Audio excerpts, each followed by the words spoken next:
Après avoir été le chef-d'œuvre de l'activité créatrice de Dieu, l'homme a été enfermé dans le péché à cause de son incrédulité, Romains 11, 32.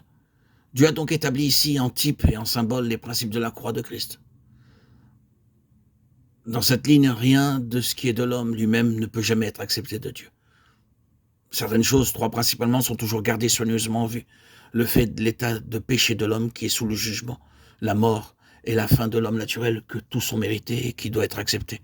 Et les perfections de Christ sont la seule base de toutes ces relations et de toute relation future avec Dieu.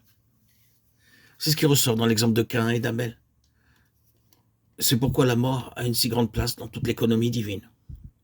Et aux sagesses, mort, puissance et prodige de Dieu.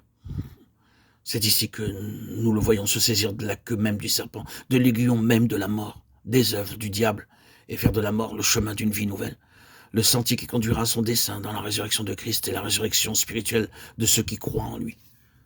C'est encore pourquoi toute offrande acceptable à Dieu, celle qui rapproche l'homme de Dieu, doit être sans défaut. L'œil expert d'un prêtre, après l'examen le plus sévère, doit pouvoir affirmer « c'est parfait ». Ce sont ici réellement les mots que Christ a dit sur la croix, comme conclusion de toutes ses souffrances et de son épreuve ardente. C'est parfait, et non pas simplement terminé ou accompli.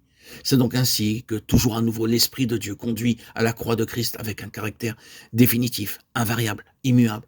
Dès qu'un homme ou un peuple se trouve sous le gouvernement immédiat de Dieu en relation avec son dessein éternel, ils comprendront une chose très clairement, c'est que ce qui est bon n'habite point en eux, Romains 7, 18, et qu'ils ne sont acceptés que sur la base d'une justice qui ne vient pas d'eux-mêmes ni de leur œuvre, mais qui est à eux par la foi.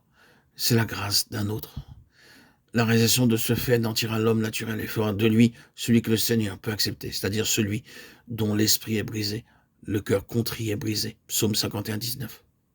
Nous voyons ainsi que la croix de Christ est la pensée de Dieu en ce qui concerne l'homme naturel, car c'est là que le Fils de l'homme a pris non seulement nos péchés, mais nous-mêmes dans sa personne qui nous représentait tous.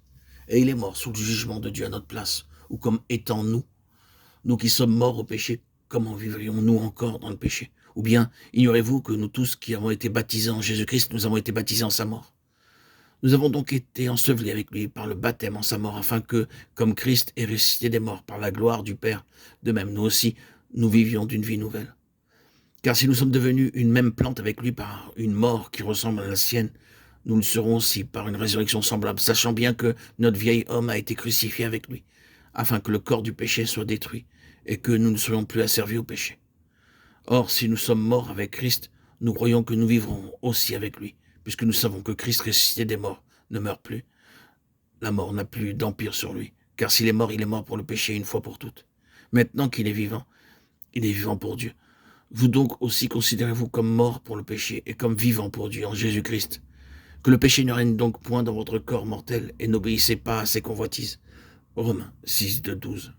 Ayant été ensevelis avec lui par le baptême, vous êtes aussi ressuscités avec lui par la foi en la puissance de Dieu, qu'il a ressuscité des morts, Colossiens 2, 12. Car l'amour de Christ nous possède et nous estimons que si un seul est mort pour tous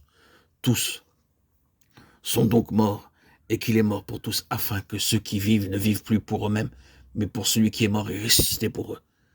2 Corinthiens 5, 14, 15.